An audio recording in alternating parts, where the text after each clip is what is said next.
In the 90s, Tomb Raider made waves in the video game world. Posters of Lara Croft adorned the walls of many a teenage boy, and it wasn't for the gameplay. Naturally, Hollywood can't say no to an obvious cash cow. And what better way to do that than cast someone known for wearing their lover's blood around their neck? Odd? Maybe. But when it comes to the movies, Lara Croft Tomb Raider is not that bad.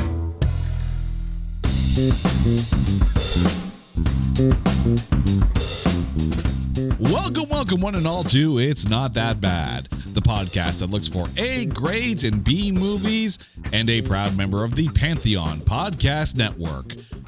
I have a confession to make, dear listeners.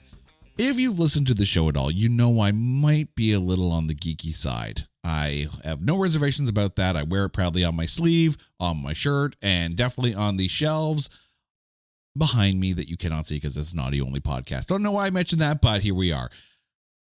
However, to this day, until researching for this episode, I had never, ever played a Tomb Raider video game or seen a Tomb Raider movie. But luckily, that all changed thanks to our guest this week. Alex Whistle's back on the show. Alex, how are you doing, man?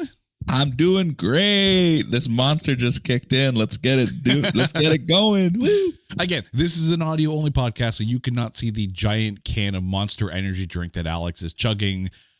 Rumor has it he might be a little hungover, but that's okay. That's okay. We'll get him through this. So, Alex, Tomb Raider, before you pitch the movie, have you ever played any of the Tomb Raider video games?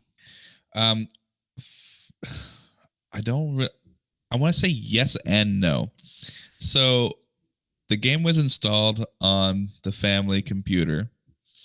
I don't think I've ever made it out of the mansion before the missions even started because, I was in the second grade when that game was like being played. So I had no idea how to play, how to shoot, how to move, how to anything. So I would say no. That's why it would be no.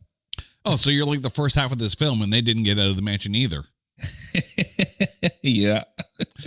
Clearly, they based the movie on Alex's gameplay. But, I mean, for this movie, though, so the fact that you pitched this movie without not really getting into playing the video game, what is it about the film that made you want to pitch this? We talk often enough about like what the criteria is for this show. And obviously, I have very questionable taste in movies.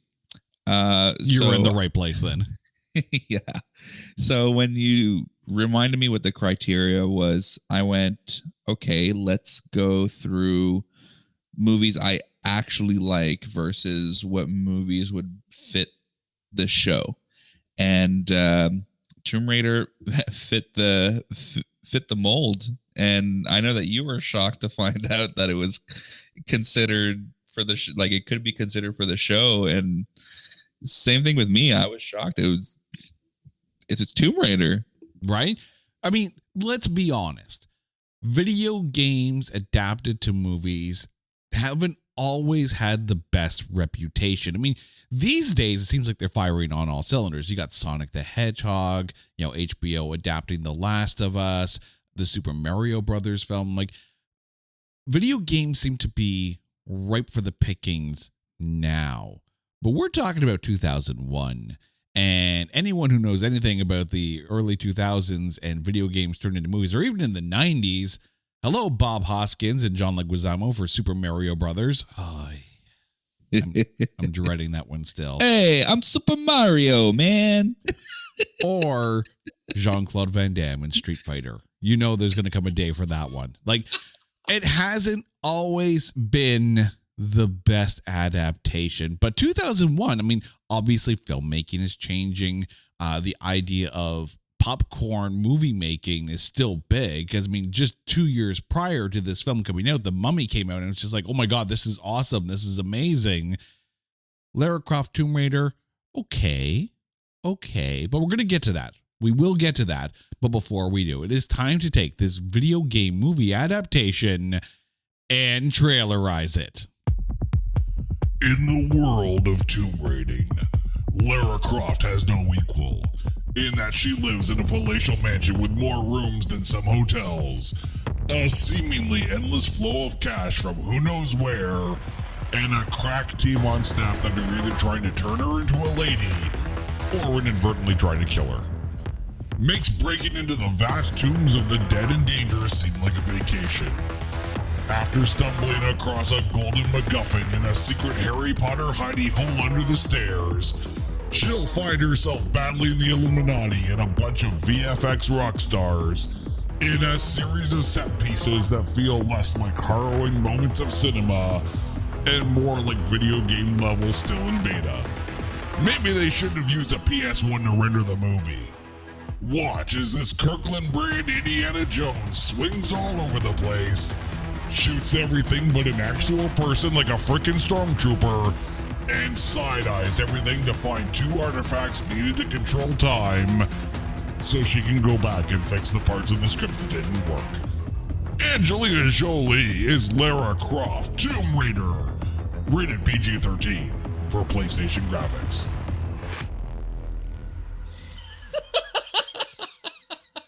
I think I may have killed Alex on this one. Oh, that was really hard to not just burst out laughing. There are days I wish this was a video podcast because the look on your face as you literally physically moved away from the microphone so you wouldn't like immediately laugh in my ears. I mean, kudos on your restraint, sir. Kudos on your restraint. Thank you. Hello, Pantheon Podcast listeners. Christian Swain here to tell you more about my experience with Raycon earbuds. Our family now has 3 pairs of Raycon earbuds around the house, and my wife just grabbed a pair of the Headphone Pros to replace some headphones from a company that was double the price. And yes, she loves them. Now, if you haven't pulled the trigger on a pair of Raycons, or even if you have, but you're in the market for another pair because they're just that good, well, now is the time to check them out because they just launched their upgraded model of the best-selling everyday earbuds.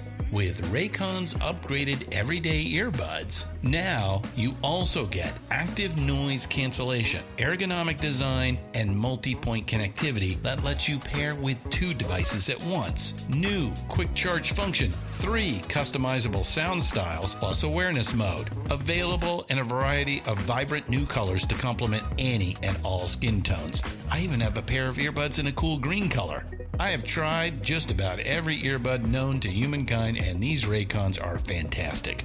Seriously, if you've been wanting to check out Raycons, there truly is no better time. You're going to ask yourself why you didn't check them out sooner, and Raycon offers a 30-day happiness guarantee. So what are you waiting for? Go to buyraycon.com/Pantheon today to get 20% off your Raycon order, plus free shipping. That's right, you'll get 20% off and free shipping at buyraycon.com/Pantheon. buyraycon.com/Pantheon. All right, let's get into who is in this film. The movie stars Angelina Jolie, Ian Glenn, John Voight, Daniel Craig, Noah Taylor, Richard Johnson, and Chris Berry. However, there is a freaking laundry list of almost starring in this. I'm going to start small with Lara's butler, as played by Chris Berry. Originally, it was offered to Martin Clunes, who most people will know as Doc Martin from the TV show Doc Martin. However, he turned down the role so he didn't have to work on his wedding anniversary, which is something that he apparently, that's a hard rule for him. So kudos to him. Actually, I think that's really, really commendable. Like, not working on your wedding anniversary, Martin Clunes knows what's up. Happy wife, happy life. Hell yeah. But now, the list of people who were up for Lara Croft, like this is a freaking insane list. Now, this is, of course, is all according to IMDb.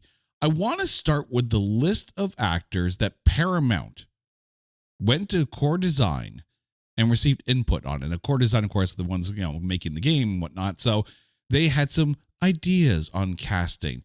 Here were some of the rumored actresses that were on that list. I'm going to give you the list, and then I'm going to let you tell me if any of these actresses you could see as Lara Croft. Pamela Anderson, Demi Moore, Jerry Ryan, Peta Wilson, Carla Pavonsky, and Jenny McCarthy. I don't know. I feel like Pam Anderson, if anything, because she had that. I don't know if it's at the same time, but she had that show where she was playing like a. Oh, you're thinking VIP. Hero. Yeah, I'm thinking VIP. I was about to say, you mentioned Pam Anderson. I'm like, did you not watch Barbed Wire? Like, we don't want her anywhere near any kind of action movie. Like, for reals. No, I've never seen that. I've only ever seen VIP. Oh God, you are one of the lucky few who have not seen Barbed Wire. Because, yeah.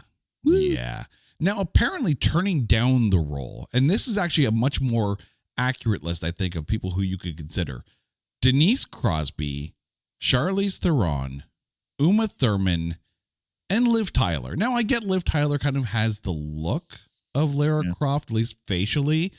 But, I mean, Charlize Theron and Uma Thurman. Come on. Yeah, I would have loved to seen Uma Thurman, for sure. Right? Yeah. Now, listen to this list who apparently also auditioned: Fairuza Balk, Kirsten Dunst, Charisma Carpenter, Mila Jovovich, and Rona Mitra. There's a few on this list where I'm like, damn, that would have been a good choice. The first one on the list of this, Rona Mitra. If you've ever seen the movie Doomsday, and also keep in mind, there is one underworld film without Kate Beckinsale. Rona Mitra is the star of that film. Slays just as well as Kate Beckinsale. So I think Rona Mitra could have done a really good job in this role. Yeah, I just did a quick Google there because I was like, the name sounds familiar, and when I saw the face, I went, that looks more like the modern Tomb Raider. Like if you look at the video games. Yeah, so I definitely think Mila Jovovich, action wise, hell yeah. Like I love the Resident Evil movies, and the Fifth Element. My only concern is that for big stunts, she doesn't do those. They get a stunt double. Well, I mean, the thing is, though, if you put Mila Jovovich in another freaking video game, you know, like that's kind of typecasting at that point. Yeah. But then there is the massive considered list. And again, I'm just going to walk through this list and you tell me yay or nay on any of these. Elizabeth Hurley. I feel like she had her moments in Austin Powers. That's the only movie I've ever seen her in. So for me, it'd be a tough call on that. But I think she'd be pretty good. I mean, she's definitely got the accent for it and she has the look for it. So, I mean, possibility there. Sandra Bullock. Nay. Ashley Judd. I could see Ashley Judd in that. Yeah. Here's one where I'm going to say no to. Jennifer Lopez. No. Christina Applegate.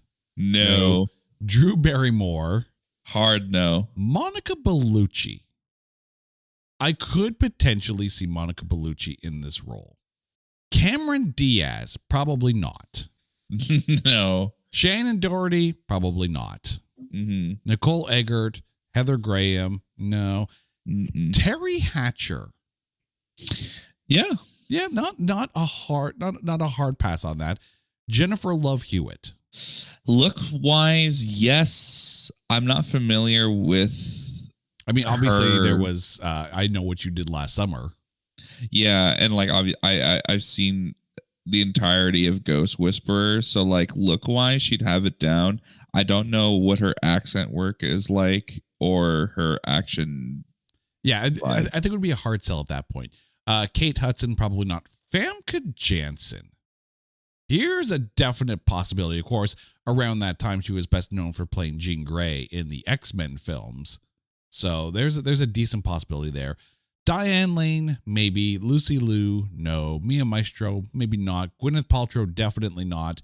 And somehow Anna Nicole Smith was on the list. No, listen, if you had Pam Anderson and Anna Nicole Smith in this the same movie, it'd be a movie, but it wouldn't be that movie. I mean, let's be honest. When you take a look at pictures of Lara Croft, the character from the video game, there's probably two reasons why they would consider Anna Nicole Smith at that time, the left one and the right one.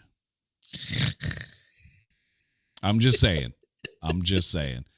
The movie was directed by Simon West, who also directed Con Air, The Expendables 2, also known as the watchable version of The Expendables. And I can't believe I get to rickroll our audience for this one. Simon West directed the music video for Never Gonna Give You Up by Rick Astley. And now the song is stuck in your head. I'm not sorry at all. At all. Never gonna give you up. No, we're not going to do that on the road. However, he actually turned down Black Hawk Down to direct this. However, there was an almost directed by. Stephen Herrick actually dropped out of directing this film so he could go direct Rockstar with Mark Wahlberg. I don't know if he made the right choice or not. You know, God's plan, I guess. No, we're not doing a Drake album here, okay? No. Now, this film is a relatively brief 88 minutes long. There's a director's cut of this film, apparently, that is 130 minutes long. However, apparently there were creative differences between the director and the studio. Paramount brought in Stuart Baird to recut it and get it down to that 88 minutes, which is probably why there are certain things, and we'll get to those things, where it feels kind of glossed over and speed run through the whole thing. Yes, I dropped a video game reference in there. Not sorry again. There are some accolades for this film. And we're going to start with the good ones first, because there were some actually decent accolades here. At the 2002 Saturn Awards, it was nominated for Best Sci-Fi Film, lost to AI, Artificial Intelligence, which now you know who did the voting. It was the AI. Angelina Jolie was nominated for Best Actress. She lost to Nicole Kidman in The Others. And the film was nominated for Best DVD Special Edition Released, lost to Shrek. At the 2002 Kids' Choice Awards, Angelina Jolie was nominated for Fave Female Action Hero. She lost to Sarah Michelle Gellar for Buffy the Vampire Slayer, the TV series, and I kind of don't hate that. You know, everything that you're saying right now is just, they lost to really big competition. That's just it. They lost to really big competition. And Shrek. Listen, I love the crap out of Shrek, so... At the 2002 MTV Movie and TV Awards, Angelina Jolie was nominated for Best Female Performance and lost yet again to Nicole Kidman for Moulin Rouge, also a very, very good film. The movie was also nominated for Best Fight between Angelina Jolie and the Kirkland brand Ed 209 robot that was in this at the very beginning of the film. They lost to Rush Hour for Chris Tucker and Jackie Chan versus the Hong Kong Gang. However, if you're going to lose a Best Fight award and you lose to Jackie Chan, you never had a chance to begin with. It's Jackie freaking Chan. At the 2001 Teen Choice Awards, it was nominated for Choice Drama Action Adventure, lost to Pearl Harbor. You know, I get that Pearl Harbor was a big film at the time, but I don't know if it's a better film. But again, this is 2001. It was also nominated for Choice Movie of the Summer, lost to Legally Blonde, and I don't hate that. Legally Blonde is kind of in a category on its own. Angelina Jolie was nominated for Choice Film Actress. She lost to Julia Stiles for Save the Last Dance. Jolie and Ian Glenn were also nominated for Choice Fight Scene. They lost to Julia Stiles and Bianca Lawson for Save the Last Dance. I remind you, these are the Teen Choice Awards. Angelina Jolie was nominated for Choice Hissy Fit in a Film. She lost to Jim Carrey in How the Grinch Stole Christmas. You're definitely going to lose that one. And Ian Glenn was nominated for Choice Sleazebag in a Film. Lost to Dwayne "The Rock" Johnson in The Mummy Returns. And I will say, not only did they have maybe the better sleazebag, they also had the better CGI, because I remember The Mummy Returns, and ooh. But now this is where things take a turn for the worst, or at least a turn for our purposes. At the 2002 Yoga Awards, it won for Worst Foreign Film. At the 2001 Golden Schmoes Awards, Angelina Jolie was nominated for Best TNA of the Year, lost to Halle Berry for Swordfish, which, let's be honest, is the only reason to watch Swordfish. It was also nominated for Worst Movie of the Year, lost to Freddy Got Fingered. I'm not surprised.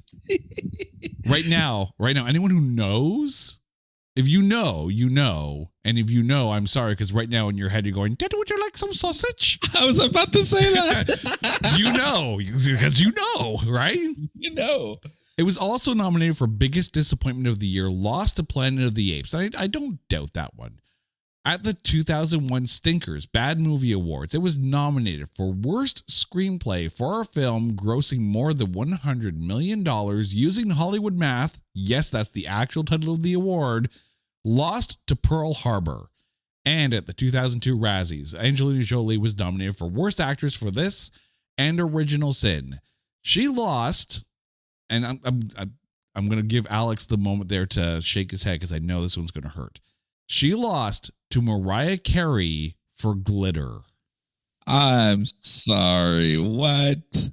Oh, I'm sorry. Did you like Glitter? Were you the one person? First off, I've never seen Glitter, but I totally forgot that Mariah Carey was acting. Well, now that being said, I will defend her. I will defend Mariah Carey when the day finally comes that we get to somehow talk about You Don't Mess with the Zohan. But that was a much more self-aware, self-mocking, self-deprecating kind of humor. And Mariah Carey, I think, pulled that off, and the script did her justice. But we're talking freaking Glitter here. Freaking Glitter. That's like one step down from talking about Crossroads. Yee. Yeah. Yeah. However, it did make bank with a $150 million budget. Domestically, it made $131 million. And worldwide made $274 million. That means that currently, today, in the year of our podcast, 2024, currently sits 13th on the all-time highest grossing video game adaptation films. 13th for box office. And at one point it was the highest grossing video game film adaptation. It actually made $50,000 more, just $50,000 more than the Alicia Vikander version. But keep in mind, we're talking very different economics here. There's about 16, 17, 18 years difference between the two releases. So kudos to the first one. The current leader in that category, of course, is the Super Mario Brothers film, which made $1.36 billion at the box office. You want to know how no one's going to beat this?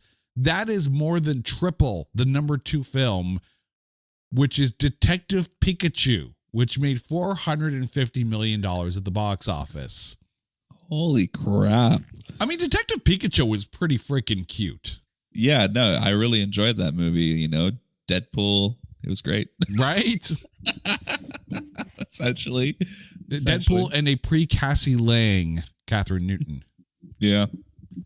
When it was released on the June 15th, 2001 weekend, it, of course, debuted at number 1 with $47.7 million. Listen to the top 5 in theaters that week. At number 1, Lara Croft Tomb Raider. Number 2, Atlantis, The Lost Empire, which we've already done an episode on that. That was number 2 with $20 million. And funny enough, that was in its second week, and it went, in its first week, it went from 13th to 2nd. That's how big Atlantis, The Lost Empire got from week to week.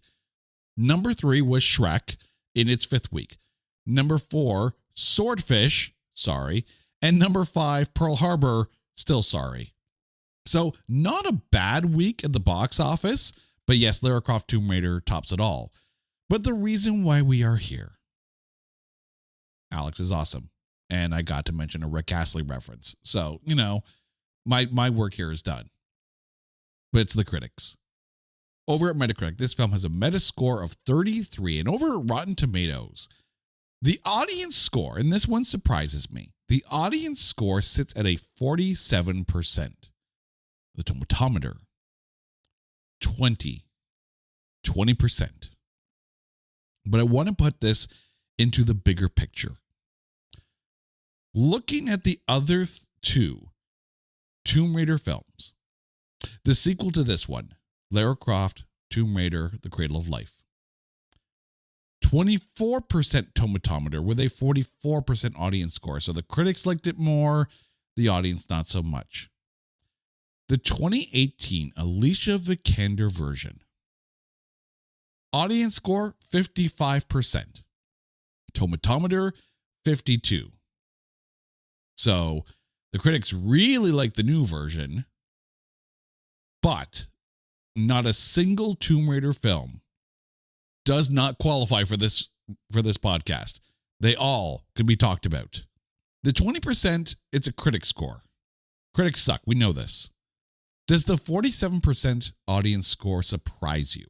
With this movie, considering that, it's a video game adaptation, and everything that we're going to be talking about throughout the episode, I definitely expected it to be not considered for this show. I expected the sequel to be considered over the original, because a lot of the times the sequels end up being a lot worse than the first ones. But the fact is that, yeah, all three could be used in this show, and I was in shock. But also at the same time, I'm not shocked, because, like I said, I have really poor taste in movies.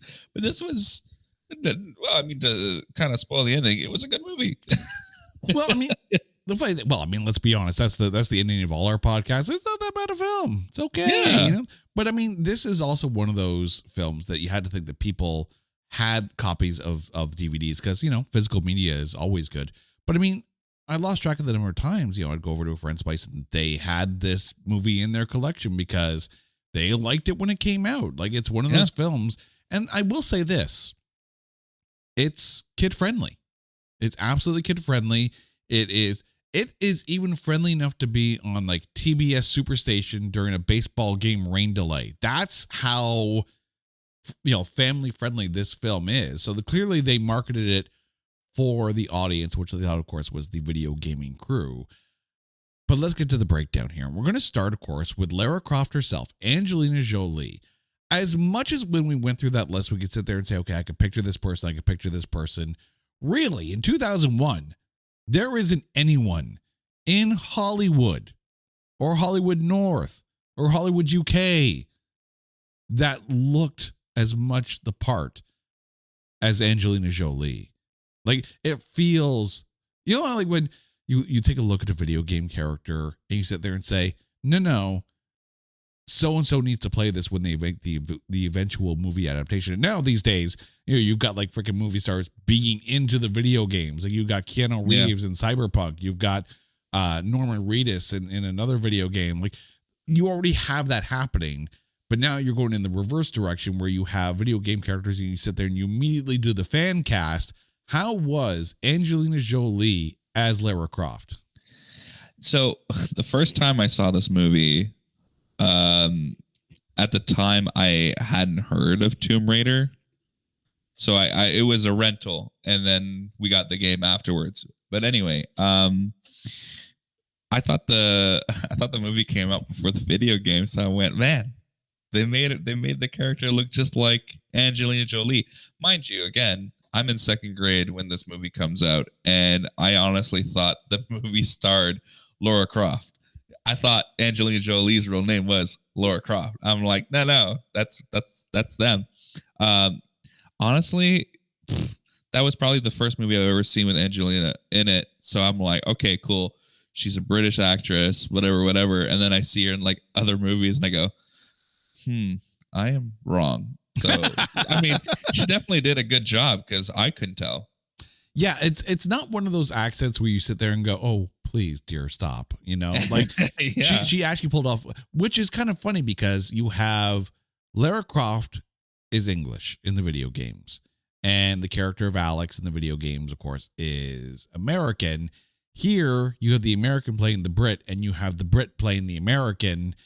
I will say, of the two competing accents, Angelina Jolie probably nailed hers the best because it just sounds weird coming out of Daniel Craig. Like, really, it's kind of like watching, and I'm going to give you some homework here to do. If you watch the British series Broadchurch, starring the one and only infinitely talented David Tennant, and yes, we stand the out of David Tennant on this show. Absolutely. Great show. Phenomenal show. Then there was the Americanized version of the show, Grace Point, which also starred the infinitely talented David Tennant in the exact same role, but with an American accent. And it's just like, no, no, no, just no. Like, no.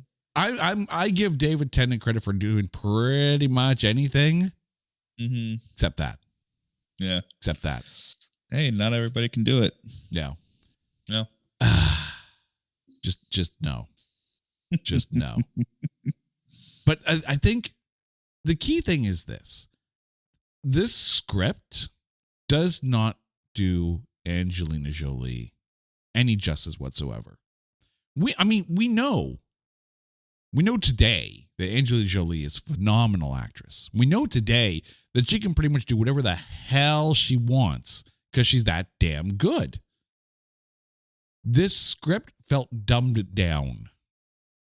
And I get that at the time she's not exactly the thespian that we know her to be, to the point of, there were concerns apparently, and again, all this according to IMDb, there were concerns that, she was showing erratic behavior in real life. Of course, at the time she was married to Billy Bob Thornton. Oh, and yeah. This is where the wearing the blood around the neck, the neck came, because that's what they did. That's apparently what they did. And they were apparently making her do drug tests through the filming to make sure that she came to work. She came to work. But the thing is, it felt like they wrote the character like it was a video game. Action, action, action, stop, smirk. Action, action, action, bad dialogue. Action, action, action, smirk to the camera again. Like, no. Yeah. Lara Croft and the Tomb Raider video game series, as much as you want to sit there and point to Raiders of the Lost Ark saying, oh, by the way, look, they did the thing, right? They just gender swapped it. It's still kind of the same thing. You have a property that is ripe for popcorn filmmaking. Mm-hmm. Bring me to the theater, take me on an adventure, give me some laughs, give me some fun, and take me on a ride. Take me on a freaking ride and make it in a way that theme parks want to turn it into a ride. There was action. I don't think the dialogue was there to... That was the thing with The Mummy. Brendan Fraser in The Mummy wasn't just fun. It was funny. Rachel Weisz was brilliant in The Mummy. Freaking loved her in that. The Mummy had quotable dialogue moments. Yeah. This film did not. No. Like, it felt like a cutscene. Some of these moments felt like a cutscene. But I mean, as you're watching this, and I will toss it, I recognize you were only in grade 2 at the time, but as you go back and you get the DVD and you start watching as a teenager and stuff like that, how much are you watching this for the movie, or how much are you watching this for Angelina Jolie in the short shorts? I feel like I've always seemed to for this movie specifically, always watched it for the movie. Although I do agree, Angelina Jolie is a gorgeous human being.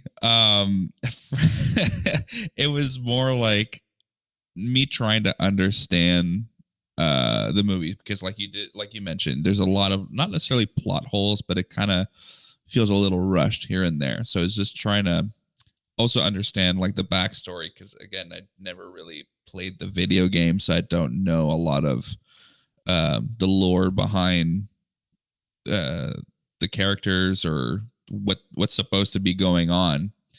So yeah, I mean, yes, you could just sit there and say it's a female version of Indiana Jones. She goes into these little things. She tries to find the golden who's a what's it's a whatever, and sometimes they have mystical elements to them, and that's kind of how this movie played out. But I mean, like the whole scene where it's like she wakes up in the middle of the night and then bashes the crap out of a wall, and lo and behold, there's a secret room there that she didn't know about. Like, yeah, I'm all for there being a secret room in a giant mansion that she didn't know about. But to wake up in the middle of the night and all of a sudden discover, no, if I knock this wall down, I'm going to find something really important to the plot. Yeah. Like, it just felt too instinctive and instinctual. And Yeah. like, it's almost like they needed to quicken the point at which she got up, and all of a sudden it's like osmosis. She knows everything. Like, I get she's smart. I get she's brilliant, but telepathic, maybe? I don't know. Yeah, it's kind of like, oh, I can talk to ghosts now, kind of, in my dreams. Like, thanks, Dad. Right? Yeah. Daniel Craig, who played Alex West. So aside from the American accent that we have sit there and questioned, how was Daniel Craig in this for you? Oh, man. Daniel Craig was such a douchebag in this movie. So I forgot that he was in this movie. Mind you, it's been a hot minute since I watched this. So when I saw his face, I went, oh man, James Bond looking a little skinny. But then I was like, wait a minute, isn't he British? And I heard his accent. And what's really funny, because you pointed that out, that he's doing an American accent in this movie. One of the first dialogues that he has with Angelina Jolie, his British comes out.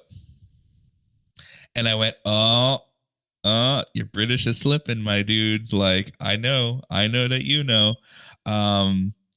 Yeah, no, I like I said, I have bullet points here that I would like to go through at some point, just to kind of do like a quick thoughts on certain things in the movie that sort of stood out for me. But that's one of the bullet points I wrote up. Or James Bond American ? I mean, like, he wouldn't be the first person to try and occasionally slip in his accent throughout a movie. I mean, people were talking about how Elizabeth Olsen's Wanda Maximoff has changed over the entire run of the MCU, but I get it. You know, it's hard to maintain an accent and maintain a character for the months that it takes to film a film. And sometimes you have to reconnect with the accent that you created, and it's not always going to be spot on. So, I mean, I'm willing to give a little bit of leniency to this. I think he did an okay job. It just sounds a little weird. You know, James Bond from Kentucky, y'all. No. I have questions though. I have questions. I mean, first things first, you're going to have an emotional connection between Alex and Lara. It's there, but it really feels glossed over, right? Like, I get that they were part of the same whatever army unit, which somehow apparently turned out 2 Tomb Raiders. Because what is that? Like, is there a training course in the military? Like, you know, for life after the military, what would you like to do? You'd like to become an accountant? Sure. You'd like to be in logistics? Sure. You two want to go tomb raiding? You go right ahead. We got a course for you. But the thing is, they're rivals, and not necessarily like heated rivals, but clearly they find themselves on the same paths every now and then. And I guess it's pseudo alluded to that there was some kind of romantic entanglement, but maybe not so much. It felt like a strain justifying the reason why Lara Croft would literally turn back time like she's freaking Cher to save him. I mean, I get that there were other reasons why she ended up getting the artifacts and putting it all together, but the quote unquote romantic relationship of it. Apparently there was a scene in the longer cut where the two of them have sex when she walked in on him in the shower. Thankfully that's not there because this film didn't need it. But I mean, like, did the Alex Lara Croft connection work for you? No. That was one of the two things that I did want to talk about at one point is, you know, you hear a line in the movie where it's her gadget friend. I'm missing his name right now. Oh, was Bryce. Like, hey, are we about to save the world again? And she goes, yeah. And it's like, okay, well, for someone who doesn't know the games or the backstory, what do you mean again? What happened before? How did we get to where we are right now? So it's almost like you're trying to jam two different movies into one, kind of like what they did with the Resident Evil series. They kind of like put a lot of bits and pieces from the video game to create this atmosphere or this scenario. Yeah, I mean, they do take a lot for granted that if you go to see this film, you more than likely play the video game, or at least you're aware enough of the video game. And I mean, I didn't have a problem with that line. I have no problem with movies not necessarily spoon feeding me every single backstory of everyone. I mean, you have to think Bryce works with Lara Croft for a reason. He's kind of like the discount Q in this. Since we got James Bond, we might as well freaking have a Q in this. I'm fine with that. But since we're talking about Noah Taylor, who played Bryce, the tech expert, I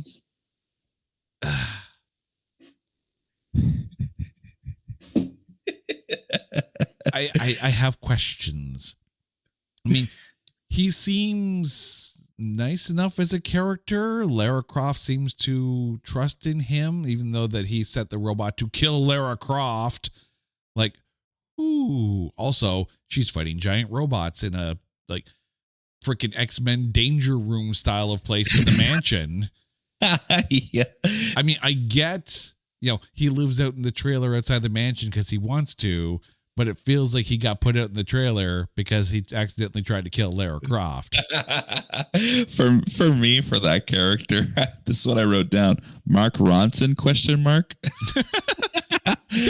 Well, how is he discount DJing in the trailer to nobody? Like, okay, I get it. Yeah. It's a party of one and Bryce is the DJ, y'all. Woo, woo. Get his robots dancing because that's what they're doing in the background.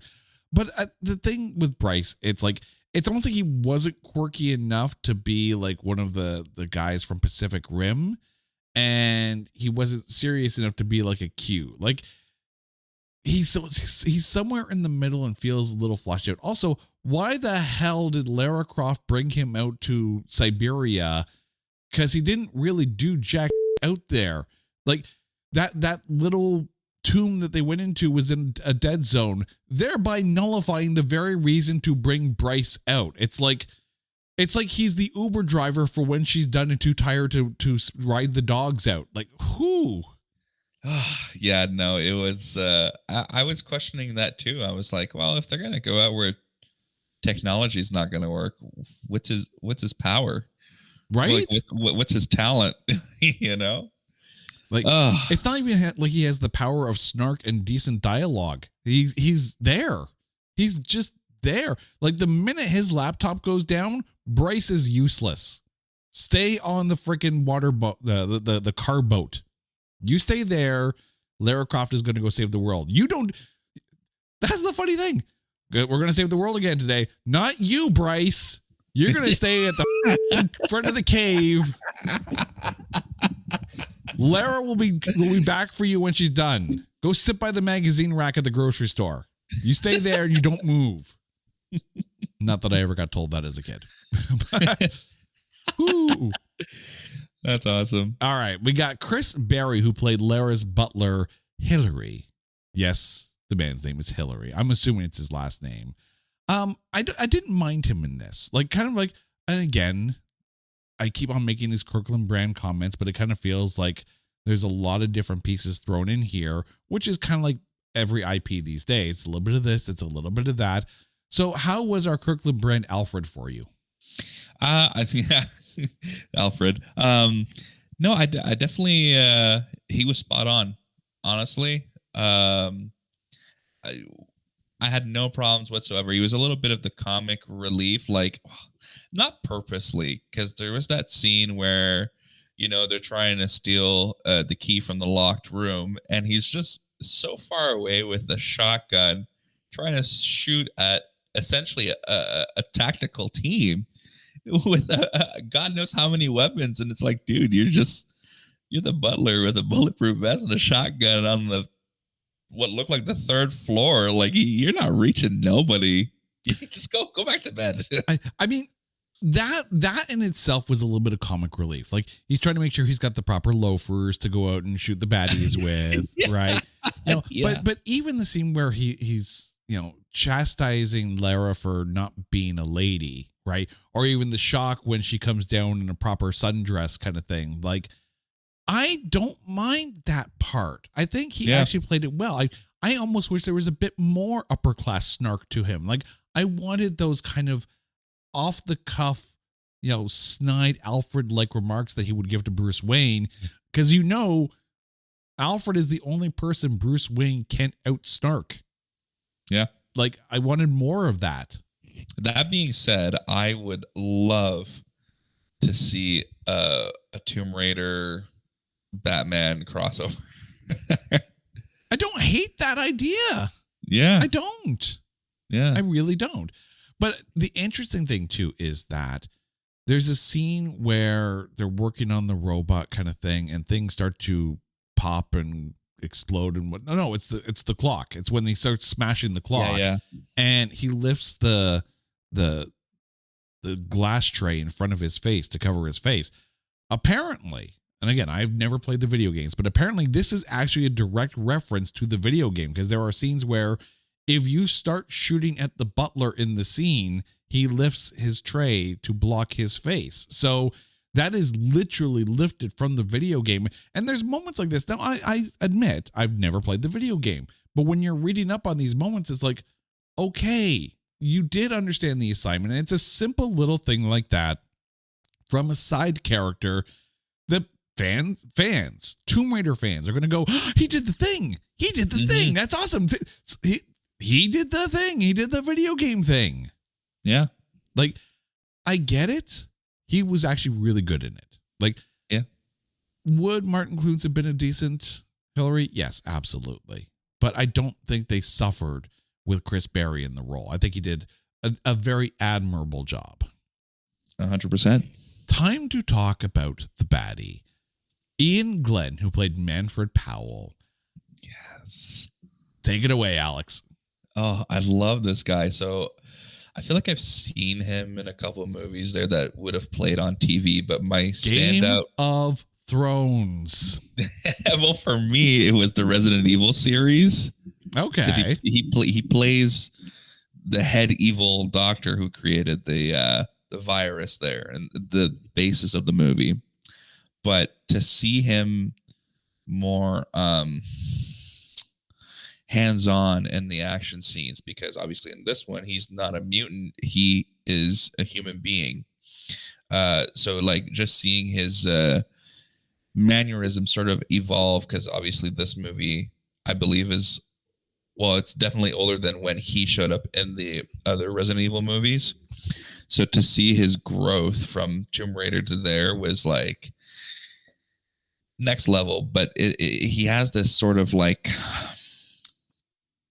I don't know, there's like a British charm to British bad guys, honestly, and that's what he has. Like words can't describe how good of a job that he played being a bad guy. Like, it's just good. It's great. Right. I mean to flush it out, yes, of course he was Sir Jorah Mormont in Game of Thrones. He was also in 6 episodes of Downton Abbey.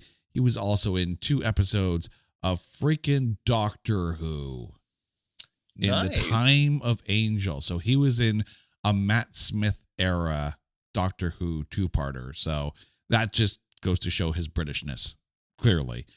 But the interesting thing here is that he's not necessarily like over the top cartoony, comic booky, Disney Channel kind of villain, which I think is fine. That's perfectly fine. Because that wouldn't have been the tenor of the film. It's not like a Street Fighter, where you have a Raul Julia who's just so delicious and eating up the scenery and the role. He fits the tenor, but it's the little things, like, sitting and getting massage while everyone else is doing the work, while he's, doing a tete-a-tete over the phone with Lara Croft, or sitting down and eating fruit while all these, hired slave laborers are trying to open the tomb for them to get in. Like, that's the kind of baddie you want. The kind who sits there while everyone else does the work, then comes in and forces everyone else to do the work for him, and then he takes his moment. Like, Ian Glenn was delicious in this. Yeah, fantastic job. Like 10 out of 10 on the casting, on the performance, on the there's no negatives from my end for his involvement in the movie. Yeah. No, he understood the assignment well, and that's the thing, right?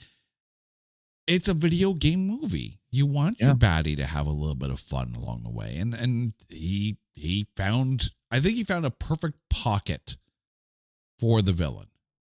Richard Johnson, who played quote unquote the distinguished gentleman, also the head of the Illuminati, here for a good time, not for a long time. Yeah. How was Richard Johnson for you? Him too. Perfect for the role. I think there's something in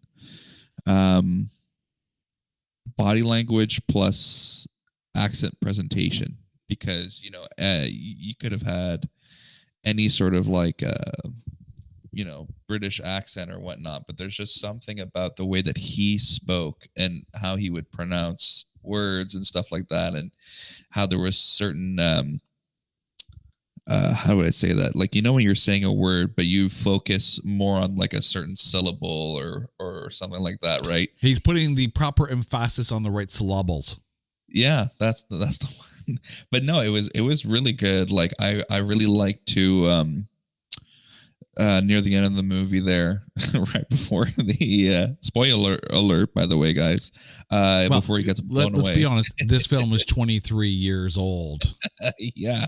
Well, yeah, right before he gets blown away, he's like, do this and do that. And you look at his face and he's like, all the emotions in like his performance. And it's just another person that went above and beyond to portray the perfect type of character for this movie. Oh, yeah. I mean, I think Richard Johnson was basically there to be the overarching head and there literally to die to solidify the badness of Manfred Powell. Because in that moment where he's trying to put the two pieces of the triangle together, like, with this, the Illuminati will rise. And it's like, and then all of a sudden you've got Manfred going, enough of this prattle, and just shoots him. Like, that is exactly what we need. We want Manfred Powell to take the moment because, again, let everyone else do the work. Then he comes in and takes what he feels is his at the right time and let everyone else do all the hard work for him. Richard Johnson was there to die. He died well in order to serve Manfred's character better. Spot on. Mm-hmm. Jon Voight. Normally when we talk about Jon Voight on this show, it is with sighs of exasperation. But here as Lord Richard Croft, the actual father of Angelina Jolie, playing the father of Angelina Jolie's character, so typecasting, how was he for you? I felt like it lacked a little bit.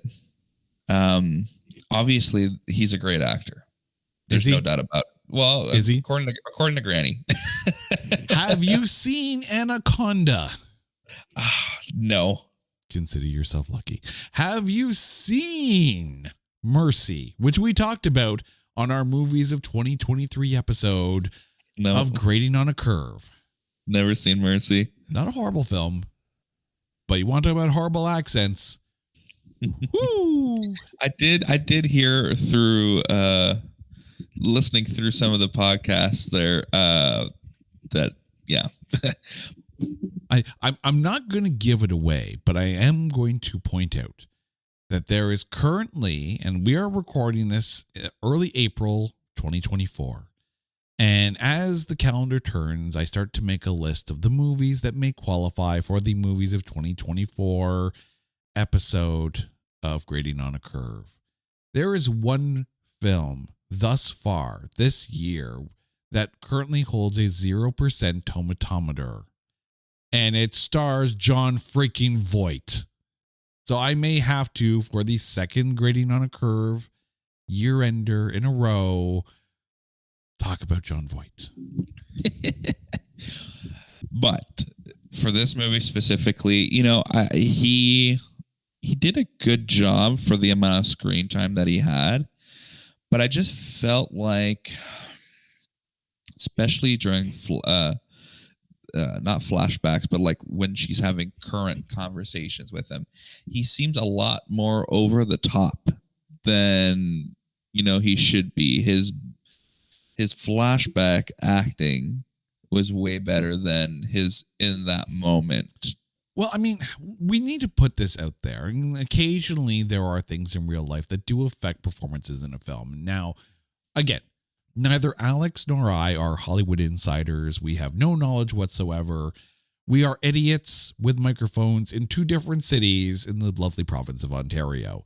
Yeah. However, that being said, around the time of the making of this film was a very tumultuous time in the father-daughter relationship between Angelina Jolie and Jon Voight, where like he left their family. He left them. And around this time, they had started to reconnect and start to try to mend those fences. But then, of course, it all obliterated like a year or two later. So like it's not in 2001, it's not a strong father-daughter relationship in real life. So you have to wonder if some of that trepidation led to their scenes together in this film. I mean, there are points where Jon Voight is like, she's reading the letter and he's doing the reading of the letter while she's reading it, very cinema kind of thing. And he's staring at the camera like, who are you looking at, Jon Voight? Who the hell are you looking at? Because this feels kind of weird. Just drop his voiceover. We don't need to see him looking at the camera. It was a little creepy. As I'm sitting down to watch this film, and I'm like, oh, good, Jon Voight. My mother's like, oh, don't worry, he's not in it a lot. That tells you everything you need to know. Or maybe she said he was a bad actor, actually. I don't remember. It was Easter, so. I'm not surprised. But I mean, like, in this, he is, brief. His appearances are sparing in this. So it's not horrible. It's not the end of the world. Don't look at Jon Voight on the cast list and go, oh, I'm out. Like, it's okay. It's okay. It's a surprisingly tame Jon Voight performance. And I say this as someone who watched Anaconda. My favorite part for Jon Voight is when he gets his brains blown out. Listen, I need to add to that little sentence there, mainly because they CGI'd that scene because it's a flashback on a mountain, and the body just plops down. Is the most funniest. It looked like a really bad video game, really. I'm glad you're referencing a film because otherwise, people are. Jon Voight's going to have his people call your people, and it's going to get real. Well, it's just like my favorite part is when you get brains blown out. Take that, Jon Voight. You, Jon Voight. No.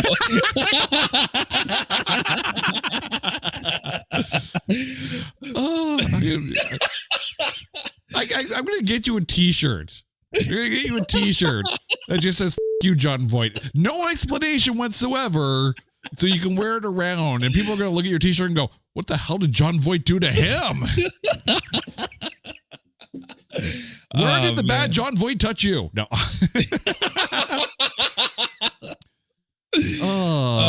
That's good. They let anyone have a podcast these days. Anyways, I have a question for you, though. Yeah. So obviously, when you're watching a film like this, you're going to draw references to Indiana Jones and The Mummy, and like even later on the National Treasure films, which starred Nick Cage, and any kind of action adventure. Like even watching Marvel, you take a look at Moon Knight, you could draw some references to what they would do here. At no point, and again, this is my take on this. At no point while I'm watching this did I feel like there was any peril. Did I feel like Lara Croft wasn't going to get out of the situation? She just felt superhuman in this. Like she found the God code for the video game. Do you think that took away from any kind of suspense in the film? Because it felt like it sat at one level, about like, 3 on the gear shift. No, I agree on that. Especially in the beginning, she's versus a robot that's literally programmed to kill their character and somehow didn't really seem in danger all that much. And then even to talk about the end of the movie, you're going back for the pocket watch, and the entire cave is collapsing on you, but at the same time, you're like, no, get everybody out. I'm going to make it out. You're so sure of yourself. Like, I'm going to make it out. Yeah. How are you going to make it out? How do you know for a fact that you're going to make it out? What's your secret? You know? I mean, I remember going on AM 640 Toronto and talking about Indiana Jones in the last film that came out. And my reason behind the fact that, you know, a character like Indiana Jones works is because he's human, right? Mm-hmm. You're not quite sure if he's going to make it out because he's not quite sure he's going to make it out. Same thing with Brendan Fraser and The Mummy. Mm-hmm. He didn't have all the answers. He didn't, you know, he was not, you know, the absolute perfect speed run kind of character. He was going to make mistakes. He was going to make jokes along the way. And you could get that. I mean, even the most recent Alicia Vikander version, when you take a look at her, she doesn't look like the superhero that Angelina Jolie looks like in this. Now, admittedly, I have not watched the whole thing of that movie, but you want your heroes to have even the perception or the possibility of fallibility. If it's the reason why people don't like Superman as a character.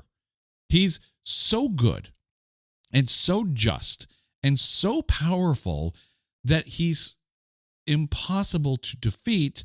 Therefore, why even do it? I think that's also part of the reason why people didn't like Captain Marvel as a character. I say that knowing that I would defend Brie Larson to the death in that role because I think she did it very well. But Absolutely. Captain Marvel as a character is so perfect that it's hard to like them or at least feel like they're going to fail. Captain Marvel's never going to fail. You know, and even in the Marvels, which I loved that movie. I thought it was fun, ton of fun. Kamala Khan and Monica Rambeau are not needed. She's powerful enough to do everything herself, but maybe with her weakness being she's too powerful, she doesn't take a look at the forest. She just looks at the tree as far as the problem goes. But even in that is a fallibility in Captain Marvel's character. Carol Danvers is so powerful that she's too confident. Lara Croft is sheer perfection in everything she does that the viewer of the film doesn't feel any kind of peril in the moment. Also, the techno music kicks in and all of a sudden I want to scream out Mortal Kombat while I'm watching this because it is very much the it is such a 2001 film. It's such a 2001 film. You said you had a list of bullet points that were going to trigger conversations. Now I don't know if you meant you were going to trigger me in this, but let's hear what you got. All right. So stop me whenever you want to like talk about it.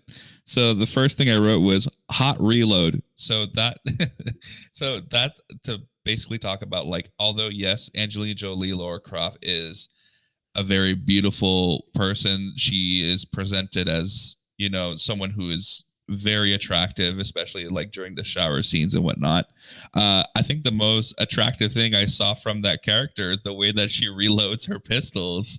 And I'm just like, damn, that was really hot. Right. Like there are those moments like the she's got the backpack where the backpack, where the things pop down. She just like, you know, snatches the guns and like whacks them back in. Like, yeah, no, that is cool, right? Yeah. Like that's John Woo level cool when it comes to, and there's the other thing too.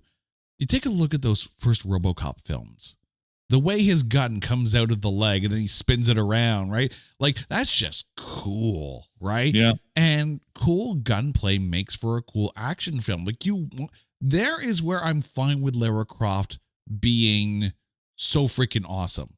Because you would think that, you know, like, oh my God, like, there are so many films out there where you have really cool gunplay like that. And those are cool cinematic moments. Yeah. Lean on those. Just give her something that's fallible. Yeah. The other thing, so I'm going to skip over a few because we kind of cover them. I wrote Jolly Jumper because there's that scene where... I wanted to do that. Yeah. It's just like, first off, how long did it take your people to set up that fabric that you're tied to. And why are you jumping around in the middle of your castle? Like, and apparently she really did that bungee ballet, which is what it's listed as, bungee ballet, which I am so cool. I mean, I get, if you're a Tomb Raider and obviously she uses her mansion as her training ground, her own X-Men danger room kind of thing, so something like that where you are practicing a little bit of wire work where you're going to have to, lower down into caves and maybe use those kind of bungee cords in order to be able to get the MacGuffin off of whatever, like weight trigger thing it is so you can bounce right back out. Like, I think that was really cool. And it made for a freaking awesome fight scene in the mansion. Like I'm, again, so I'm watching, like, I want to do that. That looks fun. Absolutely. If I ever get the kind of money to have a mansion like that, I'm going to have a bungee ballet room where I can just like bounce around and spin and twist. And as I'm watching this, like I'm jokingly going, "Oh, they didn't take out the wires in this scene," because normally they'll have a lot of wire work and they have to like digitally remove the wires. But it does. It seems like fun, and it does feel like, obviously that scene happens, and the butler's like, try not to stay up too late. Clearly, it feels like something very relaxing to Lara Croft's character. So I understand, because it does look kind of fun. Yeah. The other thing I wrote, Illuminati, because the guy comes it at one point. It's really funny. Creepy kids. So twice now in this movie, one when she's at the ruins. There's that creepy laughing kid that's just sort of like ghosting around. And then when they're at the crater and they get to the village, there's that one little kid that goes, don't go. When they're in Siberia. Yeah. Yeah. And I'm just like, and then they also disappeared. So I'm like, what the hell is that about? Yeah. I don't know what the that was. Like, sometimes something happens in a film and I'm sitting there going, okay, creepy British accent kid, whatever. Like, you're there for, to create unease, but the are you doing? How do you know this? Go away. Yeah. Something that we actually skipped over, which I'm surprised you didn't mention, is fighting statues. Yeah, I wanted to talk about the CG in this. I didn't even write CG, but I wrote fighting statues, and then the classic, they're right behind me sort of cinema angles, because after they trigger the giant tub, essentially, that like six-armed triple-headed statue gets up, and it's that slow get up with the shadow covering Lara Croft, and then she just sort of does the over-the-shoulder look like, oh, this thing's right behind me, isn't it? And I'm Lara Croft versus knockoff Vishnu. So apparently, when they brought in Stuart Barrett to do the re-edit in this, and of course, you put out that you're making this film and it's going to be released on this date, and then you have creative differences with the director, and the studio comes in and does a recut. So apparently, a lot of that led to a lot of unfinished VFX work going onto the screen. So yes, the rock soldiers that they all fight and all that, and apparently are not impervious to bullets, and they just crumble. So apparently made of like weak ass gravel. The moment could have worked if it just felt bad. It felt like bad CGI. It really did. It took me out of everything. One of the biggest things that works about Indiana Jones, and I keep on going back to this, I'm going to hammer it some more, is that it's not necessarily the mysticalness of like rock statues coming to life, right? That works in something like Ghostbusters, where you're talking about freaking ghosts and the, but the tomb itself, in booby traps and setups and whatnot, like, it in itself is enough of a scary factor that you don't need some magic rock monsters come to life to come chase after you. Like, you didn't need that. No. Booby trap the shit out of the room and let them try to fight their way out of that. We don't need Angry Rock Vishnu. Also, Angry Rock Vishnu would be a phenomenal name for a band. Let's do it. Yes. One of the personal side notes I wrote was that the chant reminded me of my father-in-law. So those of you who are listening, my father-in-law is probably one of the funniest people I know. And it's one of those running gags where if someone's singing along, he'll just pretend that he doesn't know the words and just sort of go, and it's real funny. There's a chant by the villagers in this movie, and the song ends, and the eldest is kind of continuing off a little bit. Like the delivery is everything. I thought of this funny eclipse joke, and I forgot to write down the joke because they're talking about how all the planets are aligning, and that's why the Illuminati is trying to gain these pieces, or else they can't for another 5,000 years. And I'm just like, man, the eclipse is about to happen as we're recording this episode, like it's tomorrow. And look at all the craziness that's happening right now. Like Tomb Raider predicted the future. I mean, there's the thing. Like, you see some like straight up conspiracy theories and like wackadoo thought processes that come out around times like this, and you're just like, and the funny thing is, I'm reading some of them occasionally, and I was like, yeah, you're crazy, and you should be a writer because that is brilliant. I want to see that in a movie. Like, make that happen. Like, I get that you could put A, Z, and X together, and I put them in that order because they're nowhere near connected, and make that work in a film, and that's fine. But yeah, no, the planets are aligned for the first time in 5,000 years. If we get these two broken ass pieces of triangle and put them together with some weird thing that's in a clock that needs to go into a time bubble to come out of it that only frickin' Lara Croft knows somehow. Yeah. Right. And the last thing I wrote is never take the blade out, because what's his nuts there gets the knife in the chest, like right in the arm, like near the heart, and he ends up on the ground, and he just slowly takes it out. I'm like, that's how you bleed out. Don't do that. For all the smarts that these people have about tomb raiding, they know jack about first aid. No. Like, maybe if Lara Croft had hired a medical expert instead of a tech expert and brought him up to Siberia, his skills still work in an electronic dead zone. Maybe he has a Band-Aid or something. I don't know. Right? Here, let me grab my broken-ass laptop and staunch the bleeding while we're at it. Ooh.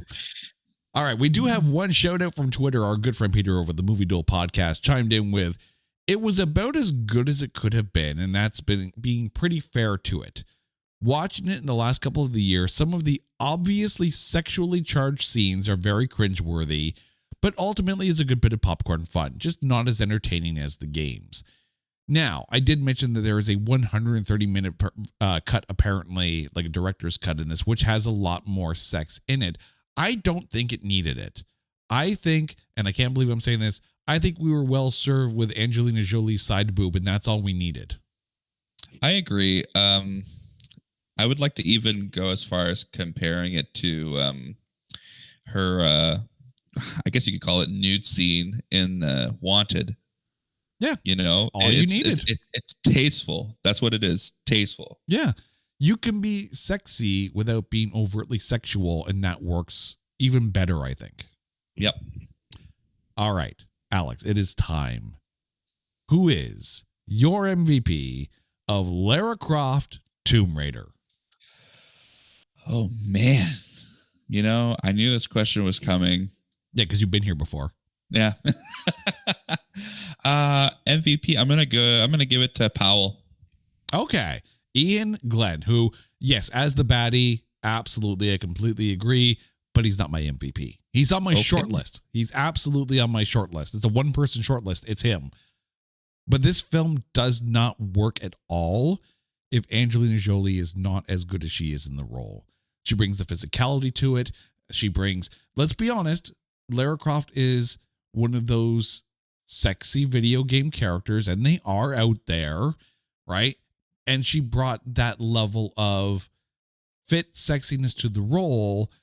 Even though the script didn't do her much justice, I think she did the character as much justice as she absolutely could in a 2001 less than stellar popcorn film. But it was fun. Like, going in, having never played the game, knowing it exists, but having never played the game, I didn't feel lost.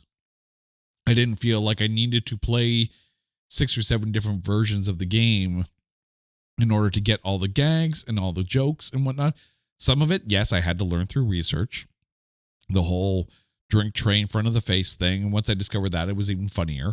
But you don't need to know the lore to enjoy the film. There are some adaptations where you need to know the lore. You need to know the story that you're dealing with. Like, I have yet to watch The Last of Us. I haven't played the game yet. I think that's the thing. Like, series looks phenomenal, but I want to at least get into the game for this one because it feels like there's a bit of a backstory to it.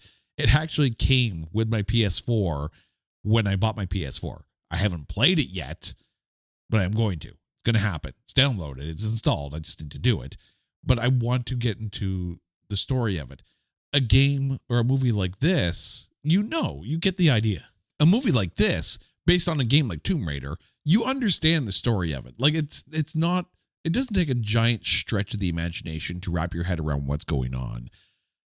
Last of Us, I'm going to wait. This, I was fine with it. Alex, thank you so much for actually giving me a chance to sit down and watch a film that I have not watched in the 23 years since it came out. Truly enjoyed myself. Despite the critic ratings, despite Jon Voight, despite the bad VFX rock monsters, I had a good time with this. Alex, please, before we go, please let our listeners know where they can find you and your photography business. So you could find me for music on YouTube under AC Official Music Page. And you can find me on Instagram for photography under Photographs by AC.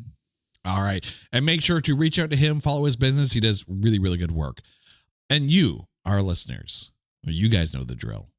If there is a movie out there that you think is unfairly maligned or is just so bad that there is no way in a giant mansion that we can find anything good to say about it, even with a Bungie ballet to help us on the quest, hit us up on social media at Not That Badcast or go to our website at notthatbadcast.com. And while you're there, make sure you check out all of our other shows so you can catch up on all the things that we are talking about across multiple platforms and multiple topics of conversation. Until next time, he's Alex. I'm Jay. You guys are awesome. This is It's Not That Bad, a proud member of the Pantheon Podcast Network. Take care.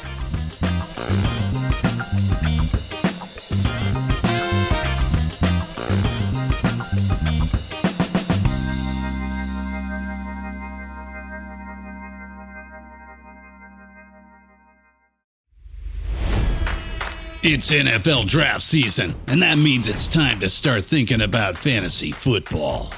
FantasyPoints.com features industry-leading experts and prognosticators using proprietary hand-charted data to help you score more fantasy points. FantasyPoints.com is the place to go for whatever kind of fantasy football you play. Whether you play fantasy football, daily fantasy sports, or do a little bit of everything, Fantasy Points has the meticulously researched content to guide you to victory. And why wait for the fall? Fantasy Points also covers the new spring football league, the UFL. Join the guru, John Hansen, Scott Barrett, Joe Dolan, and other massive names in the fantasy football universe with an exclusive offer. Use code Pantheon for 15% off any Fantasy Points package, including the all-in package, with access to every article, tool, and data nugget that Fantasy Points has to offer. That's FantasyPoints.com and code Pantheon for 15% off at Fantasy Points. FantasyPoints.com, code Pantheon. Score more fantasy points.